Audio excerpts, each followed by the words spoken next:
ठाण्यात संविधान दिंडी काढण्याच्या ठाकरे गटाच्या उपक्रमाचं स्वागत करताना शिवसेना शिंदे गट खासदार नरेश म्हस्के यांनी टीका केली आहे। संविधान दिंडी स्वागतार्ह आहे, मात्र लोकांमध्ये संभ्रम निर्माण करण्याचं काम काही जण करत आहेत।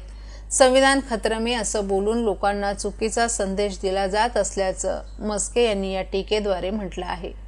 त्यांनी ठाकरे गटाच्या उपस्थितीवर प्रश्नचिन्ह उपस्थित करत प्रजासत्ताक दिनानिमित्त सर्व नेत्यांनी उपस्थित राहणं गरजेचं होतं, मात्र आजी किंवा माजी पदाधिकारी कार्यक्रमाला दिसले नाहीत, यावरून त्यांच्या भूमिकेबाबत शंका निर्माण होत असल्याचंही म्हस्के यांनी सांगितलं। खासदार म्हस्के यांनी 370 कलम आणि शहाबानू प्रकरणाचा उल्लेख करत काँग्रेसवरही निशाणा साधला। त्यांनी स्पष्ट केलं की 370ला काँग्रेसनं विरोध केला होता, शहाबानू प्रकरणालाही काँग्रेसनं पाठिंबा दिला नाही। संविधानाच्या सुरक्षेबाबत यांची भूमिका विरोधाभासी असल्याचं त्यांनी सांगितलं। दरम्यान पालकमंत्र्यांनी ठाणे पालघर जिल्ह्यातील प्रश्नांवर लवकरच तोडगा निघेल असं सांगितलं असून तसंच अर्थसंकल्पात ठाणे आणि पालघर जिल्ह्यासाठी भरीव आणि आर्थिक मदत मिळेल असंही त्यांनी जाहीर केल्याचं सांगितलं। ठाण्यातील या घडामोडींमुळे राजकीय वातावरण तापलं असून पुढील हालचालींकडे सर्वांचं लक्ष लागलंय। लोकांमध्ये संभ्रमावस्था निर्माण करणं, संविधानाची दिंडी काढली, आम्ही त्यांचं स्वागत करतो, पण जिकडे जितके शासकीय प्रजासत्ताक दिनाचे कार्यक्रम आहेत त्या ठिकाणी लोकप्रतिनिधींनी उपस्थित राहावं लागतं, आजी असो माजी असो, परंतु कुठल्याही प्रजासत्ताक दिनाच्या कार्यक्रमांना ही मंडळी हजर नाही आहेत। संविधान खतरे में असं बोलून लोकांमध्ये संभ्रमावस्था तयार करतात। ज्या संविधानामध्ये वक्फ हा कायदाच नाहीये, त्या वक्फ कायद्याच्या बाजूने केंद्रामध्ये त्या कमिटीमध्ये आरडाओरड केला जातो, त्याच्या सुधारणा बिलांना विरोध केला जातो। या देशात संविधानाने एकच कायदा लागू केलाय, पण 370 कलम जे रद्द करण्याकरता जो भूमिका केंद्र सरकारने घेतली त्याला यांनी विरोध केला, काँग्रेसने विरोध केला, त्यांच्या बरोबर ही मंडळी आहेत। शहाबानो खटल्यामध्ये जो निर्णय दिला घटनेप्रमाणे त्याला काँग्रेसने विरोध केला, त्यांच्यासोबतही आहेत। केवळ संविधानाचा उपयोग स्वतःच्या फायद्याकरता करणं आणि लोकांमध्ये संभ्रमावस्था तयार करणं, लोकांमध्ये गैरसमज पसरवणं याकरता संविधानाचा उपयोग करतात, हे निषेधात्मक आहे।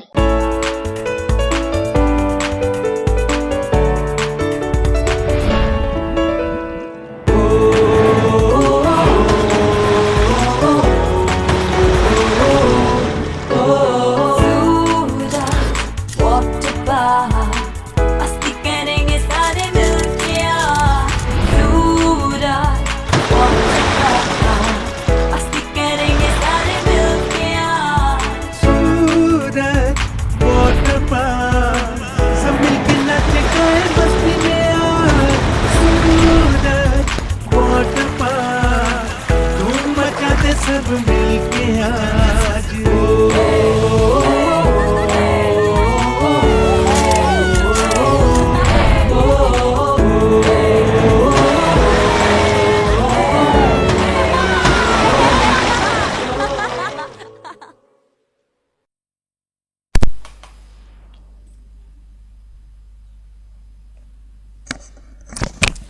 प्रजासत्ताक दिनानिमित्त पोलीस क्रीडा संकुल साकेत मैदान येथे उपमुख्यमंत्री तथा ठाणे जिल्ह्याचे पालकमंत्री एकनाथ शिंदे यांच्या हस्ते ध्वजारोहण संपन्न झालं। जिल्हा परिषदेच्या उत्कृष्ट कामगिरी केलेल्या ग्रामपंचायतींचा सत्कार यावेळी करण्यात आला।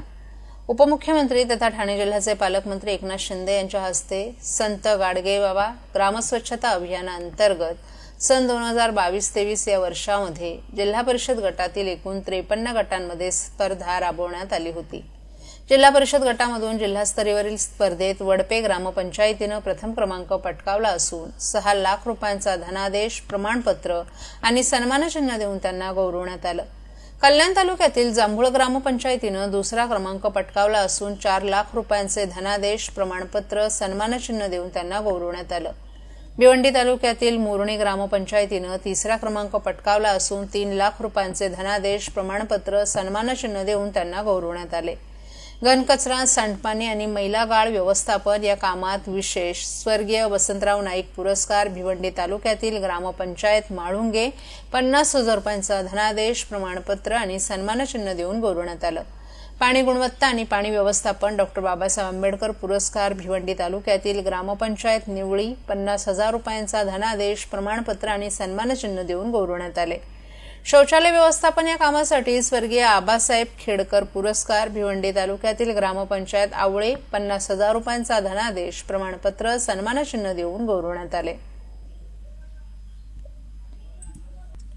ज्येष्ठ गायक पद्मश्री सुरेश वाडकर यांना धर्मवीर स्वर्गीय आनंद दिघे कला संगीत जीवन गौरव पुरस्कार, तर कथ्थक नृत्यांगणा निधी प्रभू आणि गायक नट ओंकार प्रभू घाटे यांना धर्मवीर आनंद दिघे कला संगीत युवा गौरव पुरस्कार जाहीर झालाय.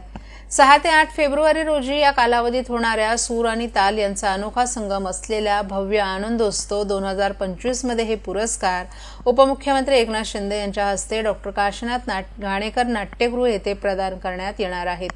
या आनंदोत्सवाचं यंदाचं हे 3रं वर्ष असून रसिकांनी संगीताची अनोखी पर्वणी या निमित्तानं मिळणार आहे. गुरुवारी 6 फेब्रुवारी रोजी रात्री 8 वाजता उद्योगमंत्री उदय सामंत, परिवहन मंत्री प्रताप सरनाईक, खासदार डॉक्टर श्रीकांत शिंदे आणि खासदार नरेश मस्के यांच्या उपस्थितीत कार्यक्रमांचा शुभारंभ होणार आहे. त्यानंतर रात्री 8:30 वाजता भारतरत्न लता मंगेशकर यांच्या पुण्यतिथीच्या निमित्तानं अशोक हांडे निर्मित अमृतलता या हिंदी गाण्यांचा कार्यक्रम होणार आहे. शुक्रवारी 7 फेब्रुवारी रोजी दुपारी 4 वाजता सूर आणि ताल यांचा अभूतपूर्व आविष्कार फ्युजन सादर होईल. तर शनिवारी 8 फेब्रुवारी रोजी दुपारी 4:30 वाजता गीतरामायणाची 70 वर्ष आणि राममंदिर वर्षपूर्तीच्या निमित्तानं गीतरामायण सादर होईल. यामध्ये ऋषिकेश रानडे, अजित परब, प्राजक्ता रानडे, सोनाली कर्णिक आणि इतर कलाकार सहभागी होणार आहेत. सूर आणि ताल यांचा अनोखा मिलाप असलेल्या आनंदोत्सव 2025 मुळे ठाणेकर रसिकांनी पर्वणी मिळणार आहे. या संपूर्ण महोत्सवाचं सूत्रसंचालन प्रसिद्ध अभिनेते आणि निवेदक अधोक्षक कन्हाडे करणार आहेत. देवेश केदार बापट या महोत्सवाचे समन्वयक असून सर्व रसिकांसाठी अत्यंत नाममात्र दरात संपूर्ण महोत्सवाच्या प्रवेशिका उपलब्ध असणार आहेत. यंदा आनंदोत्सव या कार्यक्रमाचं 3रं वर्ष आहे.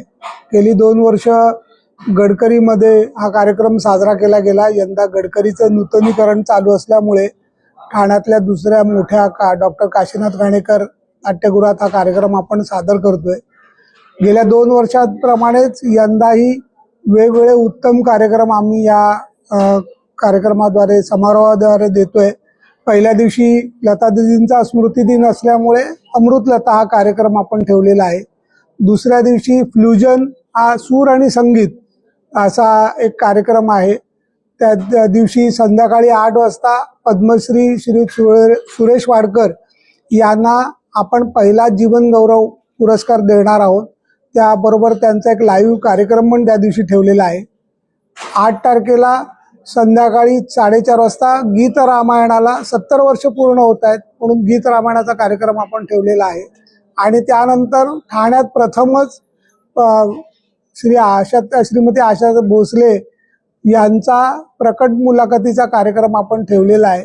त्यांची मुलाखत अभिजित खांडकेकर घेतील. असे या कार्यक्रमात 3 दिवसात 5 कार्यक्रम होणार आहेत या समारोहामध्ये. तर आमची सर्व रसिकांना विनंती आहे या 5 कार्यक्रमांना भरघोस प्रतिसाद देऊन यशस्वी करावेत अशी आमची इच्छा आहे.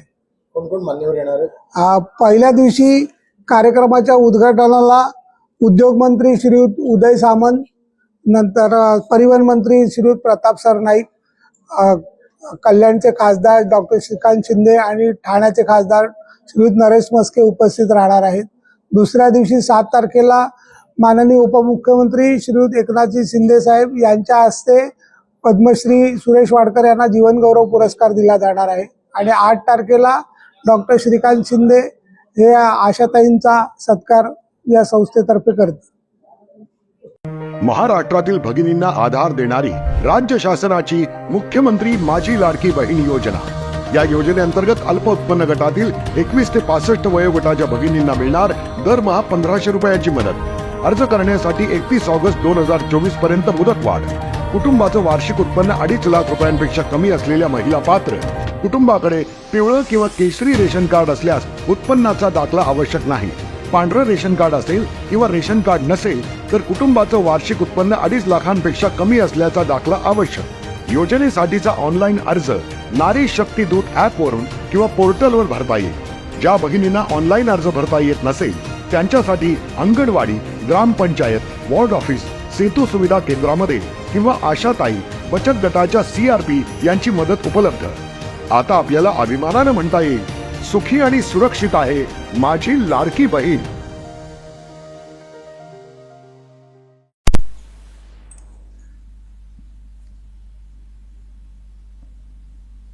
भारतीय जनता पार्टी युवा मोर्चाच्या वतीनं आणि युवा मोर्चाचे ठाणे शहर जिल्हा अध्यक्ष सूरज दळवी यांच्या पुढाकारानं युवा चषक 2025 भव्य क्रिकेट सामन्यांचं आयोजन गावदेव मैदानात करण्यात आलं होतं.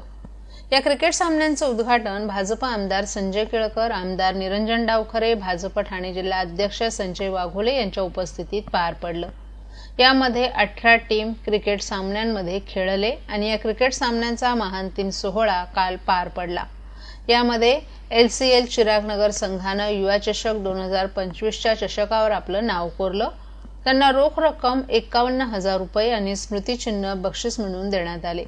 तर महागिरीमधील BICC संघ उपविजेता ठरला. या संघाला रोख रक्कम 25,000 रुपये आणि स्मृतिचिन्ह देऊन उपस्थित मान्यवर आमदार संजय केळकर, आमदार निरंजन डावखरे, भाजप ठाणे शहर जिल्हा अध्यक्ष संजय वाघोले, माजी नगरसेवक भरत चव्हाण, परिवहन समिती सदस्य विकास पाटील, युवा मोर्चा प्रदेश सचिव ओमकार चव्हाण यांच्या हस्ते विजेत्या संघाला सन्मानित करण्यात आलं. तसंच यावेळी उत्कृष्ट गोलंदाज, उत्कृष्ट फलंदाज यांना देखील भारतीय जनता पार्टी युवा मोर्चाच्या वतीनं सन्मानित करण्यात येणार आहे. या युवा चषक 2025 क्रिकेट सामन्यांचं अतिशय उत्कृष्ट आणि चांगल्या पद्धतीचं नियोजन केल्याबद्दल आमदार संजय केळकर आणि आमदार निरंजन डावखरे तसंच उपस्थित क्रिकेट प्रेमींनी देखील भाजप युवा मोर्चा ठाणे शहर अध्यक्ष सुरेश दळवी यांचं कौतुक करत आभार मानले आणि दरवर्षी अशा भव्यदिव्य क्रिकेट सामन्यांचं आयोजन करावं अशी इच्छा देखील क्रिकेट प्रेमींनी यावेळी व्यक्त केली. सूरजजी, 2 दिवस मोठ्या उत्साहात क्रिकेट स्पर्धा संपन्न झालेली आहे. कोणाला बक्षीस लागलेलं काय सांग? आज 2 दिवसाचा आम्ही क्रिकेटचे सामने ठेवले. आज 16 संघांची जल्लोषात ते खेळ आनंदात खेळलेले आहेत. आम्हालाही आनंद वाटला की त्यांना सर्व ठाणेकरातली जेवढी टीम आहेत, संघ आहेत, ते चांगल्या जोशमध्ये खेळलेले आहेत. पण त्यातून एक विजेता होतो. तर प्रथम विजेता LCL चिरागनगर व द्वितीय पारितोषिक हे आपलं BICC यांना गेलेलं आहे. दोघांनाही आपली रोख रक्कम सांगितल्याप्रमाणे प्रथम पारितोषिक यांना 51,000 व द्वितीय 25,000 ही आज सर्वच आमदार संजय केळकर, आमदार डावकरे साहेब, संजय वाघोळे साहेब व विकास पाटील, भरतदादा चव्हाण, सुनेत जोशी व आमच्या सर्व युवा मोर्चाच्या टीमच्या समवेत आम्ही त्यांना हसता हसता जोशामध्ये आम्ही त्यांना मान सन्मानाने दिलेले आहे.